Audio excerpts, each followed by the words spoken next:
Shalom, selamat pagi, selamat beribadah pada ibadah Jumat Agung pada pagi hari ini. Hari ini kita memperingati korban Kristus di atas kayu salib untuk menebus dosa saudara dan saya, sehingga kita tidak akan binasa, melainkan akan beroleh hidup yang kekal bersama dengan Dia. Mari kita mulai ibadah kita dengan doa.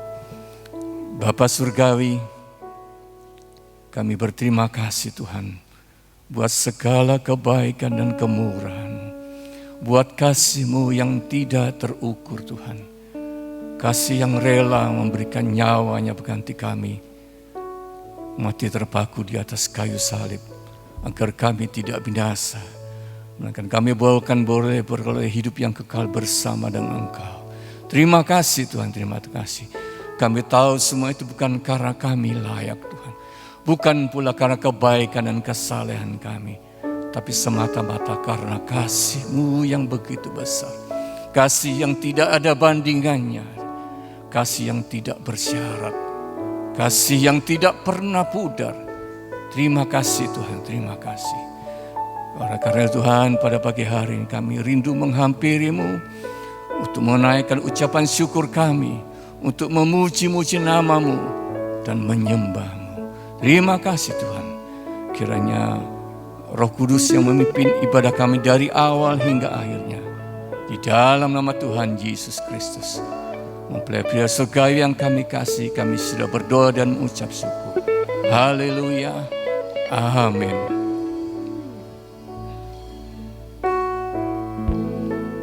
Sungguh kasih Tuhan itu tidak terukur.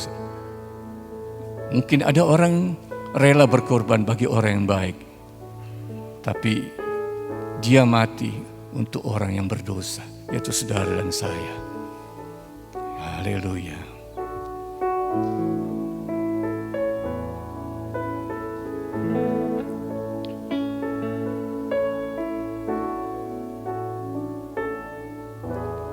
Tak terukur kasih-Mu Yesus, Kau telah mati gantikan diriku.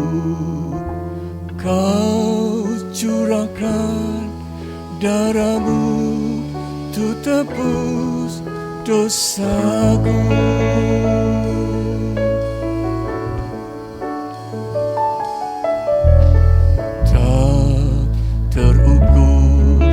Kasih-Mu Yesus, Kau telah mati gantikan diriku.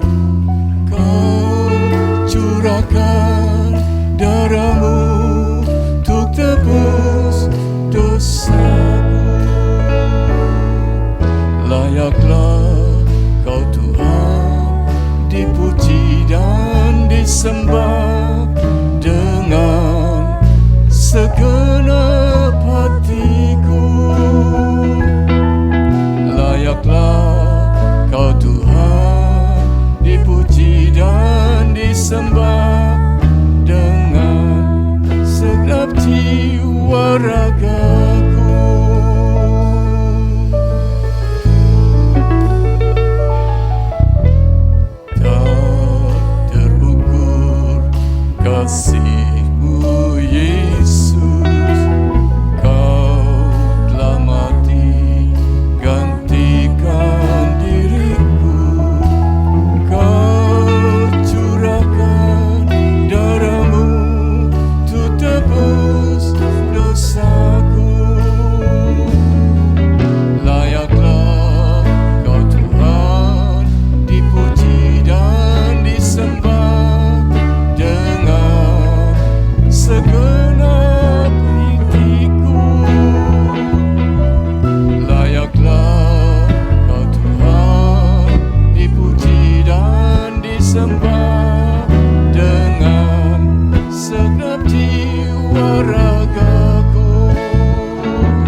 Terima kasih Tuhan, karena hanya melalui kasih dan pengorbanan-Mu Tuhan, maka kami diluputkan dari hukum kutuk maut. Atau Engkau bawa masuk dalam hukum kasih karunia-Mu Tuhan. Kami boleh menjadi anak-anak-Mu, kami boleh menjadi pewaris kerajaan-Mu untuk hidup kekal bersama dengan Engkau dalam kerajaan surga. Terima kasih Tuhan, terima kasih. Taruh Tuhan kasih-Mu selalu dalam hati kami. Biar kami selalu ingat akan kasih-Mu. Kami selalu ingat kebaikan dan pengorbanan-Mu yang tidak habis-habisnya. Terima kasih Tuhan. Terima kasih Tuhan. Haleluya. Amin. Terima kasih. Silakan duduk kembali saudara-saudara.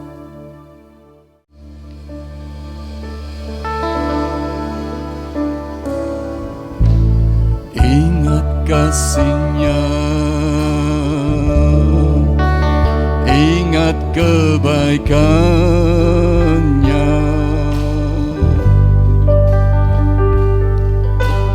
dan anugerah-Nya, selamatkanku.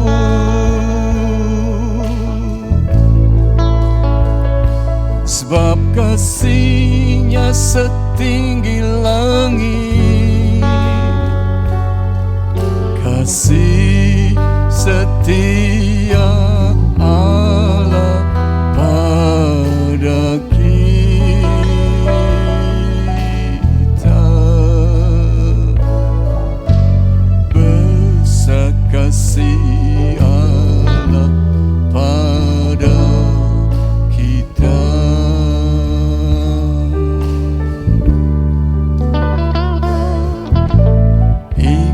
Kasih-Nya, ingat kebaikan-Nya,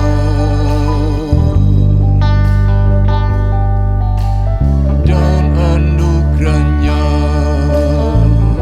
selamatkanku.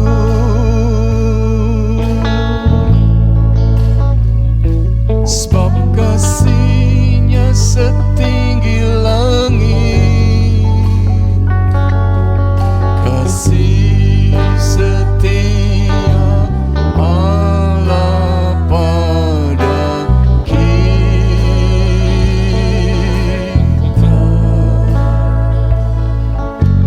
Besar kasih Allah pada kita.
Kasih-Nya, ingat kebaikan-Nya, ingat kasih-Nya, ingat kebaikan-Nya, dan anugerah-Nya, selamatkanku.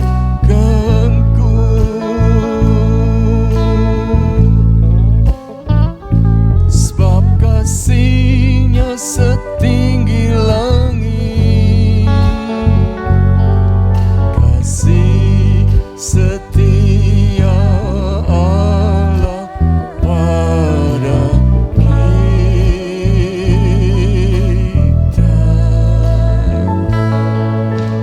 Besar kasih Allah pada kita.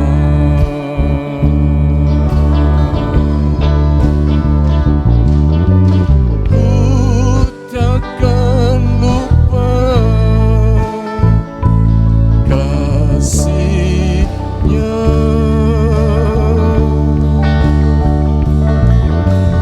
Ku takkan lupa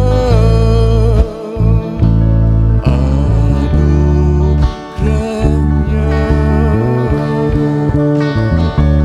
Dia penuhkan,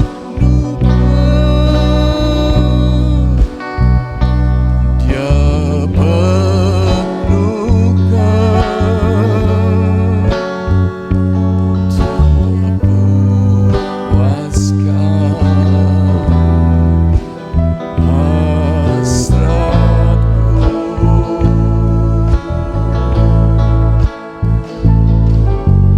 Besar kasih Allah pada kita.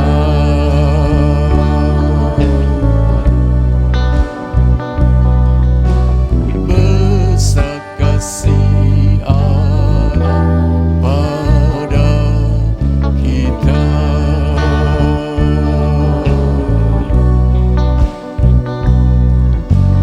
Besar kasih Allah pada kita. Haleluya. Sungguh besar kasih Allah pada kita. Korbannya di kayu salib adalah bukti kasih terhadap Tuhan yang tidak ada bandingannya. Kita menyiapkan hati kita untuk menerima firman Allah. Kita hidup hanya oleh anugerah-Nya, dan semua yang terbaik itu kita terima dari Dia. Haleluya.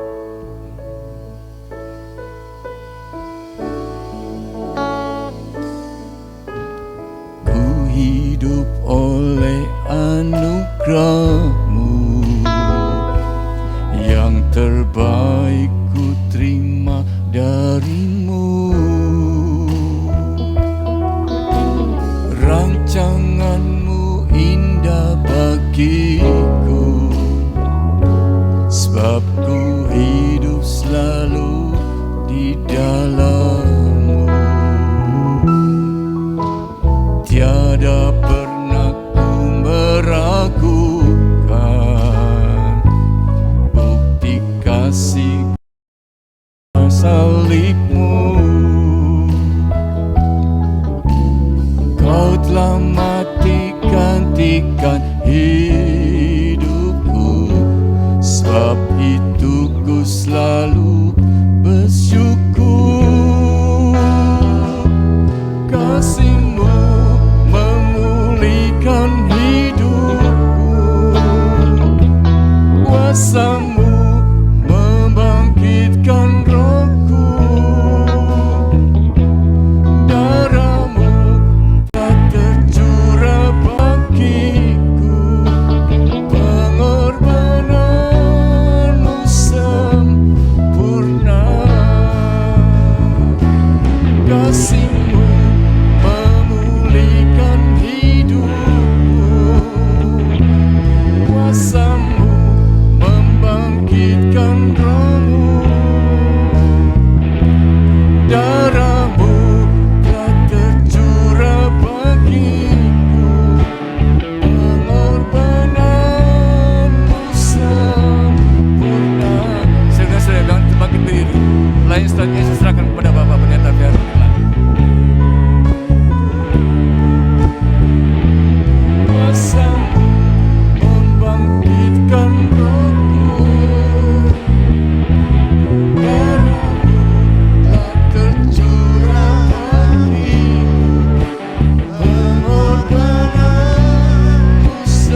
karena kami percaya pengorbananmu sempurna. Bahkan pada akhirnya Engkau juga berkata semuanya sudah selesai. Setiap pelanggaran kami, dosa kami sudah dibayar lunas di atas kayu salib. Dan kami tidak hidup lagi di bawah kutuk, tapi kami hidup di bawah anugerah dan berkat Tuhan. Karena itu Tuhan, hari ini Engkau berbicara kepada kami di hari Jumat Agung. Kami memperingati kematian Yesus di atas kayu salib. Roh Kudus mengingatkan kembali kami lewat kebenaran-Mu tentang apa yang terjadi di atas kayu salib. Tentang karya-Mu yang terbesar di atas kayu salib bagi kami semua. Karena itu Roh Kudus, tolong kami, berbicara kepada kami, dan kami percaya kebenaran-Mu memerdekakan kami semua. Di dalam nama Tuhan Yesus, setiap kita yang telah siap diberkati firman Tuhan, sama-sama katakan amin. Puji Tuhan, silakan duduk kembali saudara. Shalom. Mari kita belajar firman Tuhan bersama. Lihat Alkitab saudara dalam 1 Samuel pasal 18, kita baca di ayat yang pertama sampai dengan ayat yang ketiga. 1 Samuel pasal yang ke-18, kita baca di ayat yang pertama sampai dengan ayat yang ketiga. Mungkin Anda berkata begini, Pak, ini hari Jumat Agung loh Pak. Kenapa Pak Verli buka dalam 1 Samuel kisah tentang Daud? Lalu apa hubungannya dengan hari ini kita merayakan Jumat Agung? Nanti saya akan tunjukkan, tapi mari kita mau baca dulu. Yang sudah temukan bilang amin, lihat ke depan, saya bacakan ayat 1 sampai dengan ayat yang ketiga. Firman Tuhan berkata demikian, ketika Daud habis berbicara dengan Saul, terpadulah jiwa Yonatan dengan jiwa Daud. Dan Yonatan mengasihi dia seperti jiwanya sendiri. Ayat 2, pada hari itu Saul membawa Daud, dan tidak membiarkannya pulang ke rumah ayahnya. Ayat 3, perhatikan baik-baik, ini yang saya bahas. Yonatan, apa saudara? Mengikat perjanjian dengan Daud. Perhatikan ini, Yonatan mengikat perjanjian dengan Daud. Karena ia mengasihi dia seperti dirinya sendiri. Yang percaya firman Tuhan sama-sama katakan amin. Nah, yang menarik dari apa yang saya mau bahas ini adalah Alkitab berkata Yonatan membuat sebuah perjanjian atau covenant antara Yonatan dengan Daud. Nah, kalau saudara baca dalam terjemahan aslinya dalam bahasa Ibrani, kata covenant atau kata perjanjian itu dipakai kata berit. Sama-sama bilang dengan saya berit. Berit itu sebenarnya akar katanya atau artinya itu tukat, ya, memotong, ya. Nah, apa yang dipotong? Nah, saya mau tunjukkan begini. Biasanya kalau orang perjanjian lama, mereka membuat sebuah covenant, perjanjian, dengan memotong sedikit tangannya supaya darah keluar.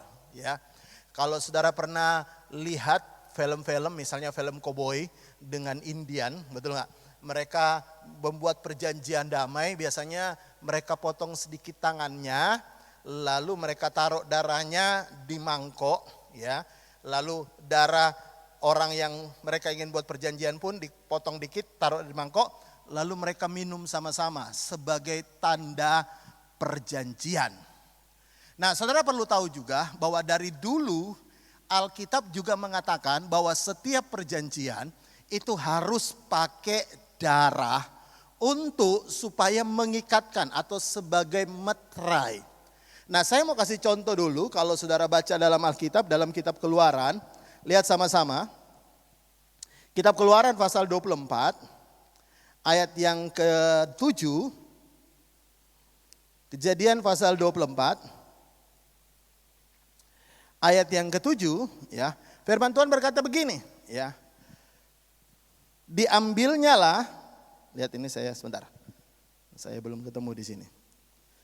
Keluaran 24 ayat 7. Nah, firman Tuhan berkata begini, ya. Diambilnya lah kitab perjanjian itu. Apa yang diambil oleh Musa? Kitab perjanjian. Ya, kitab perjanjian lalu dibacakan dan dengan didengar oleh bangsa itu. Dan mereka berkata, segala firman Tuhan akan kami lakukan dan akan kami dengarkan. Jadi pada waktu itu Musa membacakan kitab Taurat. Ya, lalu lihat ayat 8. Kemudian Musa mengambil darah itu dan apa?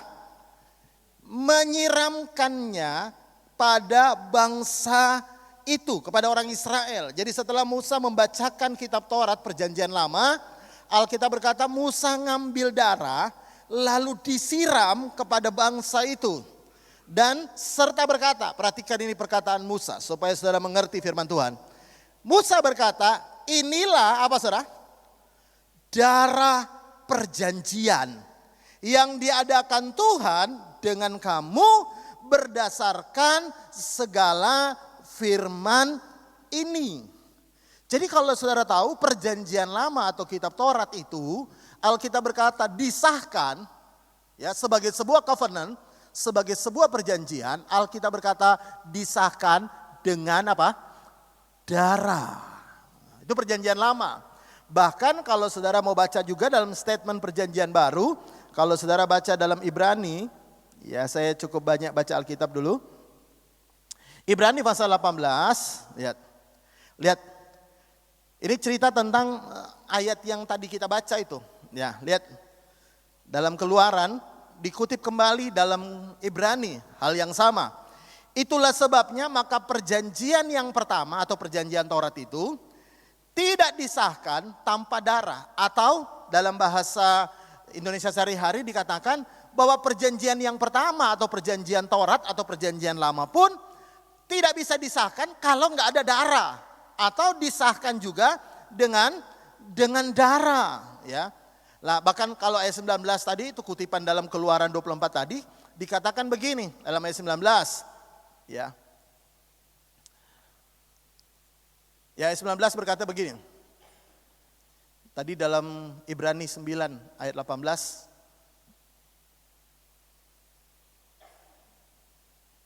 Nah, ini yang tadi saya baca. Ibrani 9 ayat 18. Nah, itulah sebabnya perjanjian yang pertama atau perjanjian lama ini itu juga disahkan atau tidak bisa disahkan tanpa darah. Nah, di ayat 19 dijelaskan sama dengan Keluaran 24 tadi. Sebab sesudah Musa memberitahu semua perintah hukum Taurat kepada umat itu, ia mengambil darah. Setelah dia memberitakan hukum Taurat, dia mengambil darah anak lembu dan darah domba jantan serta air dan bulu air dan memercikkan kitab itu apa saudara?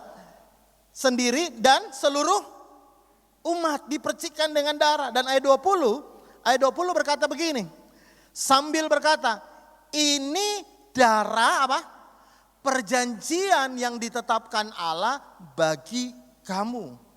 Jadi kalau saudara baca tadi dalam 1 Samuel 18, itu Alkitab berkata Yonatan dengan Daud itu mengikat perjanjian itu pakai darah.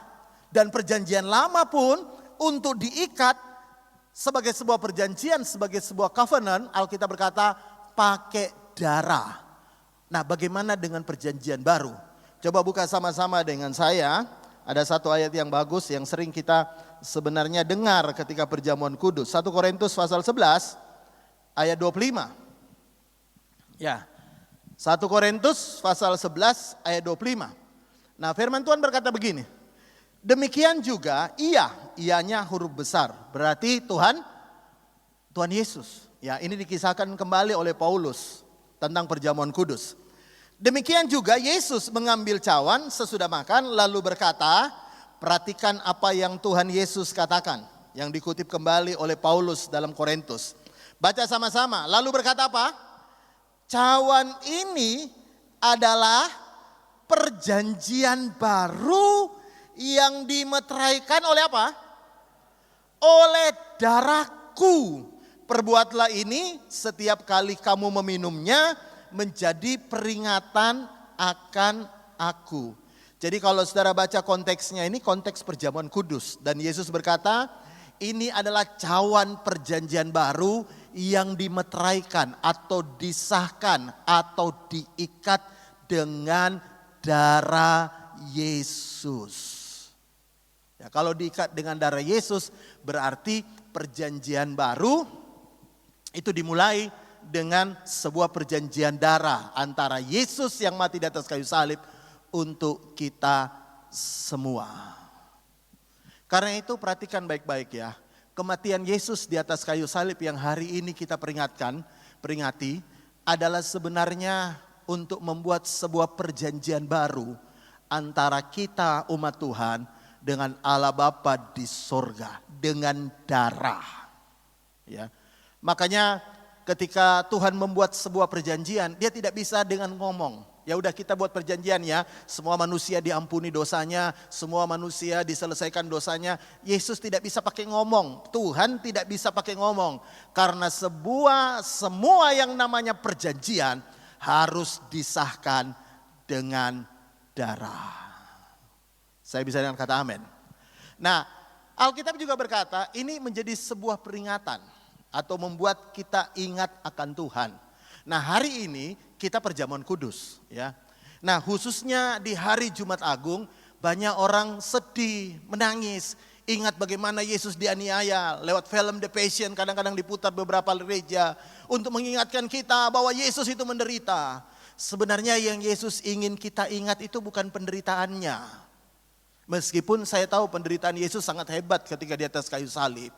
Tapi yang Yesus ingin kita ingat bahkan ketika kita perjamuan kudus itu adalah perjanjiannya. Lewat darahnya perjanjian baru ya dimulai, perjanjian lama diselesaikan oleh karena kematian Yesus. Lalu pertanyaannya begini, kenapa perjanjian baru harus diadakan? Kenapa tidak pakai perjanjian lama aja? Ya, perjanjian kayak Taurat zaman dulu. Kenapa harus perjanjian baru? Nah, saya mau jelaskan kepada saudara. Nah, kenapa perlu ada perjanjian baru lewat darah? Lihat Galatia pasal yang ketiga. Ya, kita baca di ayat yang ke-10. Lihat Galatia pasal ketiga. Kita baca ayat 13. Ayat 13. Ayat 13 berkata begini, ya. Perhatikan baik-baik. Kenapa Yesus harus membatalkan atau membuat perjanjian yang baru dengan darah? Untuk membuat sebuah perjanjian yang baru. Lihat ayat 13. Kristus telah menebus kita dari apa, saudara? Baca sama-sama. Kristus telah menebus kita dari apa? Kutuk hukum Taurat. Perhatikan baik-baik ini. Biasanya kita kenal kutuk itu cuma kutuk nenek moyang, betul gak? Kutuk keturunan. Yesus mati untuk melepaskan kita dari kutuk nenek moyang. Dari semua kutuk Yesus melepaskan kita. Tapi jarang sekali kita mengerti bahwa sebenarnya Yesus itu mati buat perjanjian baru untuk melepaskan kita dari kutuk hukum Taurat. Ya, karena apa saudara? Karena kita. Sebab ada tertulis, terkutuklah orang yang digantung pada kayu salib. Jadi dengan kata lain, pembatalan atau Yesus mati di atas kayu salib, salah satunya untuk membuat kita lepas dari perjanjian yang lama, yaitu kutuk hukum Taurat. Dan ini aneh menurut saya ya. Kenapa aneh? Dengar ya. Hukum Taurat kan pemberian Tuhan, betul gak? Betul gak? 10 hukum pemberian Tuhan kan, betul gak? Lalu kenapa Tuhan yang buat perjanjian di perjanjian yang lama, lalu kemudian Tuhan sendiri berkata dalam perjanjian yang lama itu, dalam perjanjian hukum Taurat ternyata mengandung kutuk. Kan aneh, bahkan Yesus harus terkutuk supaya melepaskan kita dari kutuk, bukan hanya kutuk keturunan, tapi ternyata selama ini kita terikat dengan kutuk hukum Taurat. Nah, ini aneh. Lalu pertanyaannya, kenapa dalam hukum Taurat yang diberikan oleh Allah Bapa kepada Musa untuk seluruh orang Israel, kenapa perlu ada kutuknya? Kenapa ada kutuk di dalamnya? Untuk mengerti ini lihat ayat 10. Ayat 10 saya mau jelaskan kepada Anda. Ayat 10 berkata begini. Karena semua orang yang hidup dari pekerjaan hukum Taurat berada di bawah apa? Jadi orang itu yang hidup pada zaman perjanjian lama dalam Taurat, Alkitab berkata semua di bawah kutuk. Kita berada di bawah kutuk. Nah, kenapa? Sebab ada tertulis. Perhatikan ini. Terkutuklah orang yang tidak setia. Saya ulangi. Terkutuklah orang yang tidak setia melakukan segala sesuatu yang tertulis dalam kitab hukum Taurat. Dengar ya, orang yang terkutuk bukan orang yang tidak melakukan perintah Tuhan lewat hukum Taurat. Bukan. Tapi orang yang terkutuk adalah orang yang tidak setia melakukan hukum Taurat. Artinya apa? Mereka melakukan tapi tidak konsisten. Mereka melakukan tapi tidak setia melakukan. Alkitab berkata orang itu adalah orang yang terkutuk. Saya kasih contoh saja hukum Taurat yang paling sering, yang paling kita tahu lah. Jangan mengucapkan saksi dusta. Saya pengen lihat tangan yang terangkat hari ini yang berkata, saya nggak pernah bohong seumur hidup saya. Saya bisa angkat tangan terangkat. Ya saya tahu Anda pasti jujur lah, amin. Tapi kadang-kadang sedikit-sedikit bohong. Yang pernah sedikit-sedikit bohong, tolong anggukkan kepala saudara. Saya juga ngangguk loh. Yang banyak bohong, saya nggak nanya. Tapi yang, ya pernah lah Pak, paling tidak saya bohongi anak saya Pak. Terima angpau, sini nyo ampone, mama saya pegang. Lalu uangnya hilang. Raib. Ada yang pernah cerita sama saya, ada seorang anak minta dibeliin HP. Lalu mama bilang gak ada uang. Loh uangku loh, 3 tahun angpauku kan dipegang mama. Uangnya hilang. Ini pertama kali anak membohongi, orang tua membohongi anak. Karena ditanya, ma aku pengen tuh, gak enak pahit, ini pahit loh. Padahal manis, boba. Saya pernah lihat di Instagram, anaknya minta boba, orang tuanya ambil gelas plastik, terus dilingkari hitam, jadi mirip boba, dikasih spidol. Anak dikasih susu, boba. Anaknya kurang lebih umur 2-3 tahun tuh minum. Ditanya enak, boba kan? Iya, padahal cuma spidol dihitamin. Iya kan? Jadi kalau Anda nggak konsisten, berarti Anda dan saya apa? Terkutuk. Makanya Tuhan Yesus datang melepaskan kita dari kutuk hukum Taurat. Karena kalau Anda mau melakukan hukum, Anda harus konsisten. Tidak boleh berhenti, dan Alkitab berkata kalau satu dilakukan, yang lain tidak dilakukan, semuanya akan gagal, batal. Ya. Makanya saya mau beritahu ya, jangan membanggakan dirimu untuk satu hukum yang Anda tahu, Anda lakukan. Kalau yang lain Anda nggak lakukan. Kadang-kadang orang berkata, lihat itu Pak, orang itu loh berzina, aku nggak berzina. Lihat ya kayak dia berzina Pak, aku nggak berzina. Ya Anda nggak berzina, cuma bujui sering. Itu hukumnya sama. Dan Anda di bawah kutuk ketika Anda berada di bawah hukum Taurat. Makanya Yesus bilang begini, Yesus mati, ayat 13 tadi, untuk melepaskan kita dari kutuk hukum Taurat. Karena ketidakkonsistenan kita melakukan perintah Tuhan. Ya kan? Makanya itu, lalu ayat 10. Nah, ketika kita sudah ditebus oleh darah Yesus, lihat ayat 11. Ayat 11 berkata begini.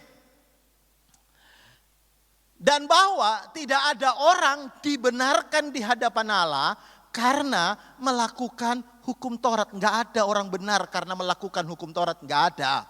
Kenapa enggak ada? Karena enggak ada yang bisa. Satu-satunya orang yang bisa melakukan hukum Taurat cuma Tuhan Yesus. Gak ada yang bisa. Nah, bahkan Alkitab berkata adalah jelas, jelas kata Tuhan, gak ada. Ya, karena Alkitab berkata begini, ketika perjanjian baru dimulai, maka Tuhan bilang gini, orang yang benar akan hidup oleh apa? Iman. Iman kepada siapa? Iman kepada Tuhan Yesus. Nah lihat ayat 12. Lihat 12. Tetapi dasar hukum Taurat bukanlah iman. Melainkan siapa yang melakukannya akan hidup karenanya. Jadi dengarkan ya, perjanjian baru dimulai supaya kita mengerti. Lihat ya, kalau perjanjian lama kita hidup dibenarkan berdasarkan apa yang kita lakukan. Makanya kalau saudara baca dalam Alkitab Perjanjian Lama selalu berulang-ulang kali, khususnya dalam kitab Ulangan, dikatakan gini, pilihlah hidup atau mati. Kalau engkau pengen hidup, kau harus lakukan A, B, C, D, E, F, G, H, I, J, K, L, M, N, O, P, Q, R, S, T, U. Semuanya dilakukan. Kalau tidak, kalau kau tidak lakukan, maka kutuk ini akan datang kepadamu. Kutuk ini akan datang menimpamu. Kalau engkau nggak lakukan, kutuk ini akan datang kepadamu. Dalam pekerjaanmu terkutuk, semuanya terkutuk. Itu Perjanjian Lama. Dan Perjanjian Lama disahkan dengan darah dan Yesus mati juga, dengarkan ya, mensahkannya dengan darah. Kita tidak hidup lagi berdasarkan apa yang kita lakukan, tapi kita hidup berdasarkan apa? Berdasarkan iman kepada Tuhan Yesus. Anda dan saya selamat bukan karena apa yang Anda lakukan, tapi Anda dan saya selamat oleh karena darah Yesus. Saya bukan anti lagu lama. Saya minta pemain piano tolong bantu saya. Saya pengen ngajak Anda nyanyi sebuah lagu. Ya, tidak untuk seterusnya, tapi saya minta nada G, tolong dibantu. Nada G. Saudara pernah dengar sebuah lagu yang berkata begini? G. Ku tahu Tuhan pasti buka jalan. Nyanyi sama-sama kalau tahu lagunya. Ku tahu Tuhan pasti buka jalan. Ada teksnya, bisa diikut. Asal ku hidup suci, tidak turut dunia. Ku tahu Tuhan pasti buka jalan. Lalu diubah syairnya. Ku tahu Tuhan pasti dengar doaku. Sama-sama. Ku tahu Tuhan pasti jawab doaku dengan syarat dan ketentuan yang berlaku. Sama-sama. Asal ku hidup suci, tidak turut dunia. Ku tahu Tuhan pasti dengar doaku. Saya pengen Anda jawab saya dengan jujur. Siapa di antara Anda yang berani berkata saya sudah hidup suci dan tidak turut dunia? Suci artinya saya tidak buat pelanggaran. Suci artinya saya tidak buat dosa sama sekali. Tolong angkat tanganmu. Gak ada. Pak, saya gak berani angkat tangan karena kayak kalau saya angkat tangan kayak sombong rohani. Tolong anggukan aja kepalamu. Makanya kita tidak pernah dibukain jalan. Syarat ketentuan berlakunya sangat berat. Alkitab bilang dengan jelas gini, ya, barang siapa percaya, dia akan menerima apa yang dia minta di dalam nama Tuhan Yesus. Kok gak ono sing amen? Bisa bilang amin? Makanya begini, orang Kristen baru lebih gampang didengar doanya dibandingkan orang Kristen udah lama. Lalu orang mulai berteori, memang Pak kalau orang Kristen baru itu masa promosi dari Tuhan. Ngawur. Memang orang Kristen baru Pak itu lebih disayang Tuhan dibandingkan kita yang udah lama. Saya mau berkata ngawur. Siapa yang percaya sayangnya Tuhan kepadamu sama sayangnya dengan orang Kristen yang baru. Tuhan tidak membeda-bedakan. Katakan amin. Ya. Cuma bedanya kenapa orang Kristen baru lebih cepat dijawab doanya. Karena kalau orang Kristen baru dia tidak pernah membanggakan apa yang dia lakukan untuk Tuhan. Orang Kristen baru biasanya doa, Tuhan aku orang berdosa. Dosaku banyak, hari ini aku terlilit utang karena aku dosa Tuhan. Tuhan hari ini aku dalam masalah karena aku banyak kesalahan. Tolong aku Tuhan. Bandingkan dengan orang Kristen yang lama. Tuhan tolong aku loh wes perpuluhan. Aku loh wes pelayanan. Aku loh wes lakukan banyak hal. Aku loh wes taat firman Tuhan. Aku loh wes lakukan ini dan itu. aku loh, wes lakukan. Semua bicara tentang apa yang dia lakukan. Kalau kita bicara apa yang kita lakukan, berarti itu kaitannya dengan perjanjian lama. Kita dibenarkan karena melakukan. Tapi kalau Anda datang hari ini, engkau bilang, Tuhan, aku tahu mungkin aku salah. Kalaupun aku bisa melakukan semua yang baik, Tuhan lebih baik dalam hidup saya. Itu ciri orang perjanjian baru. Bisa bilang amin. Dia tidak pernah membanggakan apa yang dia sudah lakukan. Tapi dia membanggakan apa yang Tuhan sudah lakukan di dalam hidupnya. Bahkan saya mau beritahu ya, dengar ya. Masalah terbesar dalam gereja itu bukan karena orang yang melakukan kebaikan. Tapi karena ada orang yang membanggakan kebaikannya. Ada orang-orang saya tahu dalam gereja sudah berbuat banyak tapi menengai. Ada orang baru buat dikit, keluar-keluarnya banyak sekali. Ya kan, ada orang kayak gitu kan? Tapi di sini nggak ada. Kok nggak ada juga amin ketika saya bilang nggak ada? Bisa bilang amin? Nah, saya mau beritahu, dengar ya. Lalu kalau begitu Pak, kita ngawur aja. Saya mau beritahu, saya tidak pernah bilang kalau dalam Tuhan kita ngawur saja. Tidak. Saya nggak pernah ngomong gitu. Yang saya omongan begini, kalau engkau terima kebaikan Tuhan, mestinya setiap hari hidup kita diubahkan karena anugerah Tuhan melimpah dalam hidup kita. Kita melayani bukan supaya kita terima anugerah, tapi karena kita sudah terima anugerah, makanya kita melayani. Kita membantu pekerjaan Tuhan bukan supaya terima anugerah, tapi karena kita sudah terima anugerah, kita mau membantu pekerjaan Tuhan di tempat ini. Kita melayani Tuhan, kita melakukan apapun. Bukan karena supaya kita terima, tapi karena Tuhan sudah lebih dulu memberkati kita. Makanya begini saudara, saya mau beritahu ya. Orang yang aras-arasan, dengar ya. Orang aras-arasan untuk pekerjaan Tuhan. Sebenarnya orang itu yang disebut dalam Alkitab yang disebut dengan menyia-nyiakan kasih karunia Tuhan. Ada istilah Alkitab ya, jangan nyanyiain kasih karunia Tuhan. Siapa orang nyanyiain kasih karunia? Tuhan adalah orang yang sudah terima banyak kebaikan Tuhan, tapi aras-arasan dengan Tuhan. Saya mau tanya sama Anda, tolong saya dijawab jujur. Ya, kalau misalnya Anda kerja di sebuah perusahaan, bosnya pertama itu galak banget. Telat 10 menit potong 50.000. Telat 1 jam potong 200.000. Ya, gaji gak naik 3 tahun. Dan ada satu perusahaan telat 8:30 masuk jam 8, 8:30 datang, ya nggak apa-apa. Ya kan? Malah gaji terus naik. Saya mau tanya sama Anda, kira-kira Anda lebih sungguh-sungguh kerja di bos yang kayak gimana? Yang galak atau bos yang baik? Ada orang itu kalau bosnya baik malah ngelama. Betul nggak? Malah kurang ajar. Bosku loh, aku datang 8:30 guyung-guyut tok Minggu besok aku datang jam 10. Lah bosnya nggak ngomong apa-apa baik, malah gajiku naik Ya. Ada orang kan kayak gitu, betul nggak? Tapi ada orang kalau digalakin, wah sungguh-sungguh. Saudara tahu dalam perjanjian lama salah sedikit orang mati loh. Yang tahu bilang amin. Bahkan imam besar masuk dalam tabernakel ruang maha suci, diikat, dikasih lonceng supaya kalau dia jalan kelentang, oh masih hidup. Begitu dia buat kesalahan di dalam, mati. Makanya orang ikat tali pinggangnya supaya ditarik, nggak ada orang berani masuk.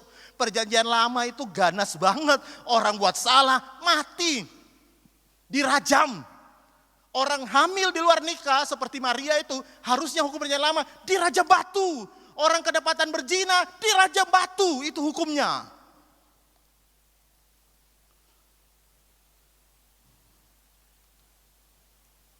Hari ini di perjanjian baru, aku loh ndak ke gereja, Tuhan tetap baik, tak terus naik. Aku loh nggak pelayanan, aku loh wis bolak-bolak tolak pelayanan, lihat hidupku tetap enak kok. Itu namanya orang nggak tahu diri. Orang tidak menghargai kasih karunia Tuhan, kebaikan Tuhan. Mestinya kita dibaikin akan jauh lebih baik dibandingin dijahatin. Kalau Anda berkata, oh orang itu salah dijahatin, berarti orang itu Anda membawa dirimu masuk dalam Taurat. Tapi kasih karunia Tuhan ini hari ini dengarkan baik. Kita pun dalam kelemahan, kita pun dalam kekurangan kita pun. Tuhan memberi anugerah, Tuhan berkata, mari lebih lagi. Karena itu orang-orang yang berubah jadi baik, itu bukan orang karena diancam Tuhan, bukan karena orang yang dibikin bangkrut oleh Tuhan, bukan orang-orang yang dibuat sengsara oleh Tuhan. Tapi sebenarnya orang yang lebih baik lagi dengan Tuhan adalah karena mereka melihat Tuhan baik banget dalam hidupku. Aku loh punya masalah, tapi meskipun aku punya masalah, Tuhan tetap tolong aku. Aku loh punya persoalan besar, pekerjaanku lagi terganggu, tapi aku tahu Tuhan itu baik, makanya orang itu akan tetap semangat melayani Tuhan. Karena dia tahu kebaikannya tidak ada apa-apanya dibandingin dengan kebaikan Tuhan di dalam hidup kita. Makanya ketika Yesus tergantung di atas kayu salib, dengarkan ini baik-baik. Sebenarnya Yesus memberitahu kepada kita, kita tidak lagi hidup dalam kutuk hukum Taurat. Tapi kita hidup di bawah kasih karunia Tuhan. Ada lagu yang berkata begini. Ada lagu yang berkata begini.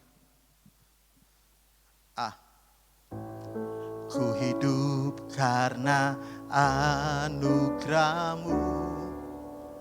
Tiada satu pun dapat ku banggakan, semua karena cinta-Mu. Ini hidupku, pimpin jalanku. Tidak ada yang bisa kita banggakan di hadapan Tuhan. Kalaupun kita bisa melakukan sesuatu, itu karena Tuhan lebih dulu berbuat baik dalam hidup kita. Saya bisa dengar kata amin. Kalaupun kita bisa mengasihi Tuhan, itu karena Tuhan lebih dulu mengasihi kita. Kalaupun kita bisa melakukan banyak hal, itu semuanya karena Tuhan. Saya mau tutup dengan cerita dalam Alkitab. Ya, kita lanjutkan kembali tentang perjanjian yang dibuat oleh Daud dan Jonatan. Lihat sama-sama, dan ini menjadi ayat terakhir bagi kita. Dan kita akan masuk dalam perjamuan kudus. Tapi ayat terakhirnya ini cukup panjang yang akan kita baca. 2 Samuel pasal 9 ayat yang pertama. Ya. 2 Samuel pasal 9 ayat yang pertama. Berkatalah Daud, masih adakah orang yang tinggal dari keluarga Saul? Maka aku akan menunjukkan kasihku kepadanya. Oleh karena siapa? Oleh karena Yonatan.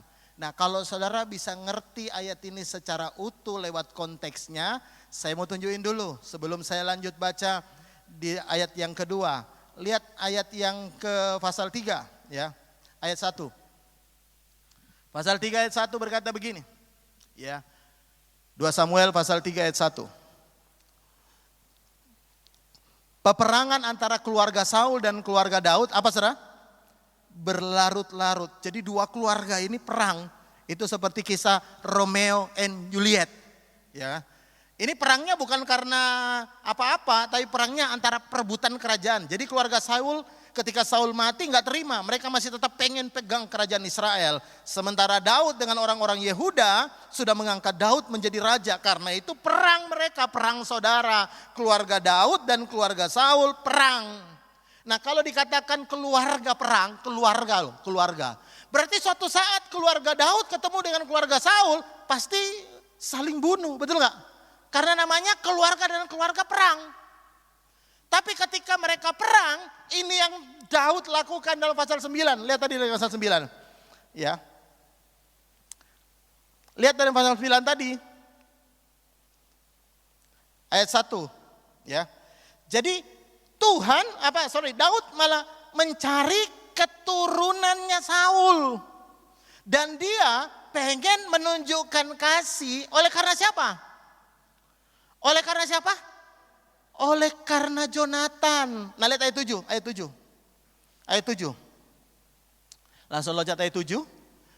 Kemudian berkatalah Daud, jangan takut. Dia berkata kepada Mephiboset, jangan takut. Sebab aku pasti akan menunjukkan kasihku kepadamu. Oleh karena apa? Jonathan ayahmu. Aku akan mengembalikan, perhatikan ini. Aku akan mengembalikan segala ladang Saul nenekmu. Dan engkau akan tetap makan sehidangan dengan aku. Lalu sujudlah Mephiboset dan berkata, apakah hambamu ini sehingga engkau menghiraukan anjing mati seperti aku. Lalu kita loncat langsung di ayat yang ke-11. Ayat 11, lihat. Berkatalah Siba kepada raja. Siba itu adalah pembantunya Mephiboset. Hambamu ini akan melakukan seperti yang diperintahkan Tuan Raja kepadanya. Dan, baca sama-sama kalimat selanjutnya. Dan Mephiboset makan sehidangan dengan Daud sebagai apa? Salah seorang anak raja. Musuh bisa duduk bareng bahkan diangkat jadi anak raja. Mephiboset harusnya mati. Dia dari keluarga musuh. Tapi kenapa dia tidak mati? Karena dalam pasal 18 dalam 1 Samuel tadi kita baca. Karena Daud dan Jonathan mengikat perjanjian berit atau perjanjian darah. Jadi orang yang terikat dengan perjanjian darah, dia akan lakukan, Daud lakukan seperti itu. Musuhnya pun dibaikin. Bukan karena Mephiboset baik. Bukan karena Mephiboset menunjukkan karakter yang baik. Bukan. Tapi karena ada perjanjian antara papanya Jonathan dengan Daud. Sama dengan kita. Saya mau beritahu, kita punya perjanjian darah dengan Tuhan. Bisa bilang amin. Kita punya perjanjian darah. Itulah sebabnya hari ini kita mau berdoa begini. Tuhan, aku tahu bahwa mungkin aku tidak sebaik orang lain. Mungkin aku punya banyak kekurangan. Tapi aku tahu aku punya perjanjian dengan Tuhan yang dimeteraikan oleh darah Yesus. Yang hari ini kita perjamuan kudus bersama. Dan kita mau berkata, dengarkan ini baik-baik. Oleh karena darah Yesus, aku hidup. Oleh karena darah Yesus, aku diberkati. Oleh karena darah Yesus, aku tidak pantas terima semua yang baik. Tapi hari ini Tuhan berkati aku oleh karena perjanjian darah yang dimeteraikan di atas kayu salib oleh Yesus untuk kita semua. Saya bilang amin. Karena itu hari ini mari tutup Alkitabmu. Kita bangkit berdiri sama-sama. Kita nyanyi lagu yang terakhir tadi. Pengorbananmu sempurna. Main apa tadi? G ya? Iya. Kita bangkit berdiri sama-sama dan kita mau masuk perjamuan kudus. Ku hidup oleh anugerah-Mu. Yang terbaik ku terima dari-Mu. Rancangan-Mu indah. Rancangan-Mu indah bagiku. Sebab ku hidup selalu di dalam. Naikkan satu. Tiada pernah ku meragukan. Amin. Bukti kasih dan karya salib-Mu. Kau telah mati gantikan. Kau telah mati gantikan hidup. Sebab itu ku selalu bersyukur. Yang percaya angkat tanganmu katakan. Kasih-Mu memulihkan. Saya undang para pelayan perjamuan kudus. Kuasa-Mu membangkitkan rohku. Darah-Mu telah tercurah.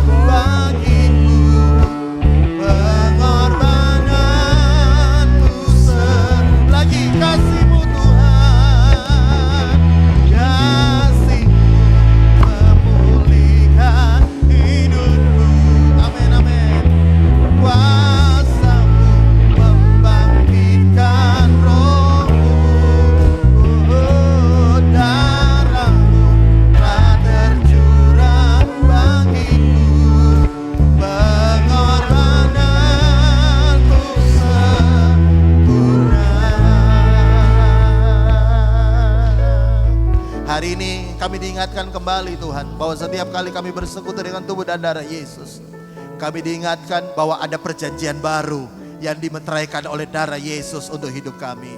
Kami tidak hidup lagi di bawah kutuk, bahkan kutuk hukum Taurat tidak lagi ada di bawah atas kami.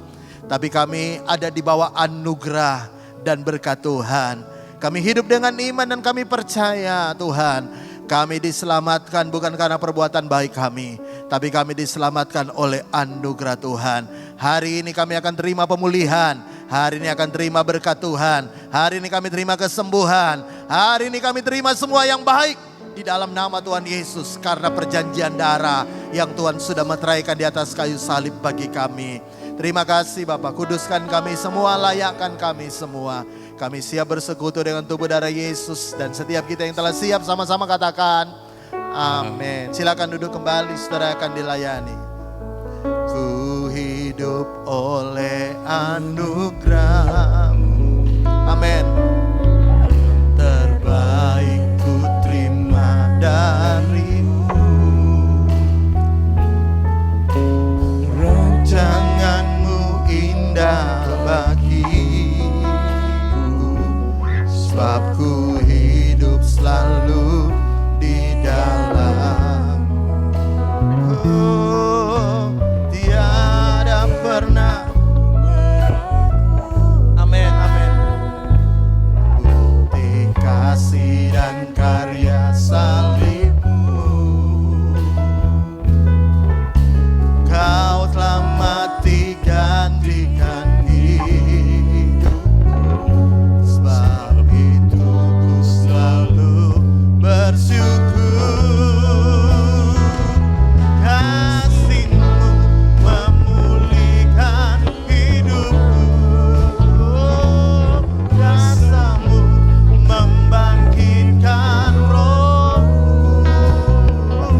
Darah-Mu telah tercurah bagiku. Ada yang belum dilayani bisa mengangkat tangan supaya sudah dilayani.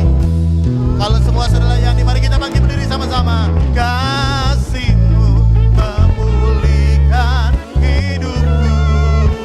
Oh, kuasa-Mu. Amin, amin, amin, amin. Darah-Mu telah tercurah bagiku. Pengorbanan-Mu lagi sekali lagi. Kasih-Mu, oh, ya, kasih-Mu Tuhan. Kuasa-Mu membangkitkan rohku. Darah-Mu telah tercurah bagiku. Pengorbanan-Mu sempurna. Pengorbanan-Mu sempurna. Pengorbanan-Mu sempurna.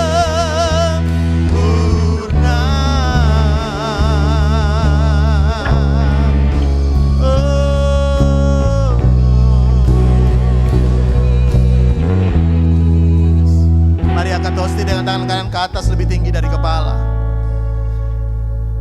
Lewat tubuh dan darah Yesus, hari ini kami diingatkan kembali ada sebuah perjanjian yang baru. Dan kami hari ini mau masuk dalam sebuah perjanjian yang baru. Kami tidak hidup lagi di bawah kutuk, tapi kami di bawah anugerah dan berkat Tuhan. Jemaat, dengarkan firman Tuhan, kalau engkau percaya aminkan dengan imanmu. Bukankah roti yang kita pecahkan ini adalah persekutuan dengan tubuh Kristus? Amin. Mari makan dengan percaya dalam nama Tuhan Yesus.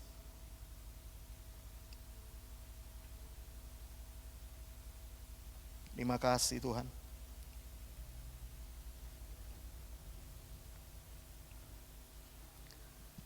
Mari angkat cawan anggur dengan tangan kanan ke atas lebih tinggi dari kepala. Ini adalah darah perjanjian baru. Darah binatang tidak bisa menghapus dosa. Darah binatang hanya menyelubungi dosa, tapi tidak menghapus. Sampai perjanjian baru datang, menghapus semua dosa, kesalahan, dan pelanggaran kita. Dan itulah sebabnya sekali lagi kita tidak hidup di bawah kutuk, kita hidup di bawah anugerah. Karena itu dengarkan firman Tuhan, bukan kacauan anggur yang atasnya kita ucapkan syukur, yang dimeteraikan oleh darah Yesus adalah persekutuan dengan darah Yesus. Amin. Mari minum dengan percaya dalam nama Tuhan Yesus. Mari buka tanganmu, sama-sama berdoa. Kita ditolong Tuhan bukan lagi karena membanggakan apa yang kita lakukan, tapi hari ini dalam anugerah setiap orang berdoa. Kita percaya, kita hidup dengan iman. Dan kita percaya hari ini semua doa-doa jemaatmu, Tuhan, dari tempat ini didengar, dijawab Tuhan. Haleluya, haleluya, haleluya. Tuhan akan buat terobosan-terobosan baru dalam hidupmu. Setiap pintu-pintu yang tertutup dalam nama Yesus terbuka hari ini. Kami diingatkan kembali akan perjanjian darah yang sudah tercurah, yang memeteraikan hidup kami. Kami percaya Tuhan. Haleluya, haleluya. Oh, haleluya, haleluya, haleluya.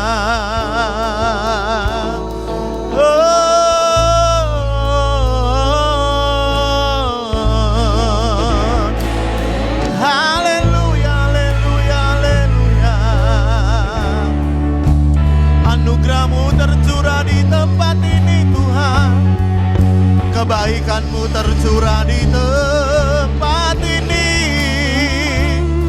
Haleluya, haleluya, haleluya, haleluya, haleluya. Terima kasih buat tubuh dan darahmu yang hari ini kami sudah bersekutu dengan Engkau lewat perjanjian darah. Hari ini kami percaya rumah tangga kami diberkati Tuhan. Anak-anak kami diberkati Tuhan. Anak-anak kami tidak ada yang terhilang, tapi anak-anak kami tetap dalam anugerah Tuhan. Mereka akan mengikuti jejak orang tua mengasihi Tuhan. Anak-anak kami tetap berbaju efod. Mereka ada dalam rumah Tuhan. Mereka akan menari bersuka cita melayani Tuhan. Bahkan kami berdoa dalam nama Yesus, setiap usaha pekerjaan jemaatmu diberkati Tuhan. Setiap kutuk dalam nama Yesus tidak lagi menimpa kami. Setiap hal yang bukan dari Tuhan kami tolak dalam nama Yesus. Karena hidup kami di bawah anugerah Tuhan. Hidup kami di bawah kasih setia Tuhan. Hidup kami di bawah kebaikan Tuhan. Hidup kami di bawah kemurahan Tuhan. Karena itu kami terima dengan iman kami Tuhan. Kami terima dengan iman kami. Lewat perjanjian yang Kau sudah nyatakan lewat kematian-Mu di atas kayu salib. Berkati keluarga besar Ibu Gembala bersama dengan anak-anak cucu menantu.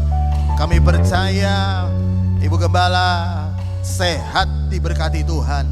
Bahkan semua jemaat Tuhan, para hamba-hamba Tuhan, para pelayan-pelayan Tuhan di tempat ini Tuhan.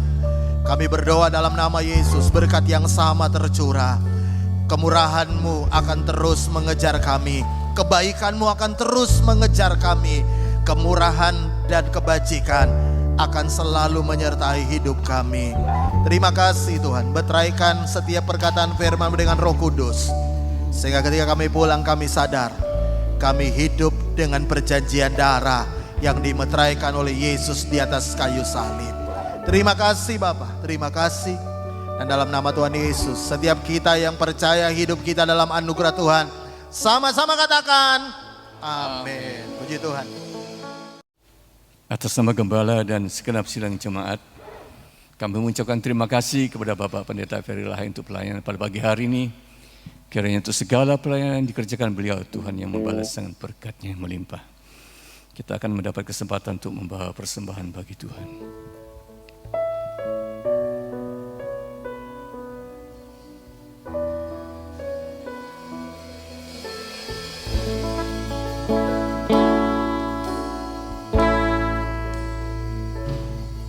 Seperti mentari yang bersinar, seperti itu kasih Bapa, seperti gelombang samudra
sampai pada akhirnya kami percaya Tuhan hadir di tempat ini.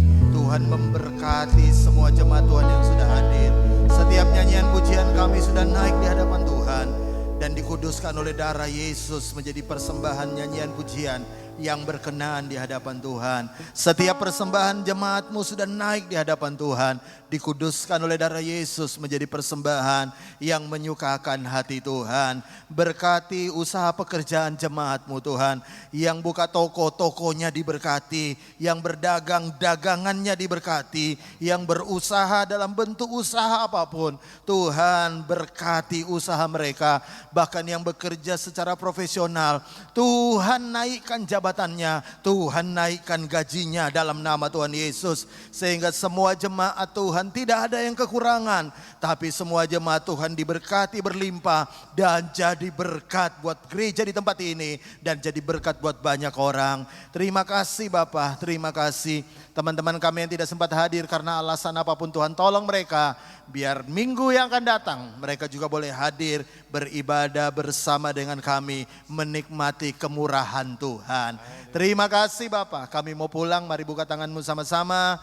Kalau engkau percaya, aminkan dengan imanmu semua perkataan firman Tuhan ini. Di dalam nama Tuhan Yesus kami percaya terjadi. Tuhan memberkati engkau dan melindungi engkau. Tuhan menyinari engkau dengan wajahnya dan memberikan engkau kasih karunia. Tuhan menghadapkan engkau dengan wajahnya dan memberikan engkau damai sejahtera. Saudaraku yang dikasihi Tuhan, pulanglah. Terimalah berkat dari Allah Bapa, cinta kasih sayang Tuhan kita Yesus.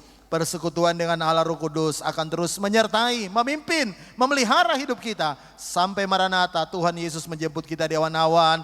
Dan yang percaya sekali lagi sama-sama katakan, amin. Tuhan Yesus memberkati.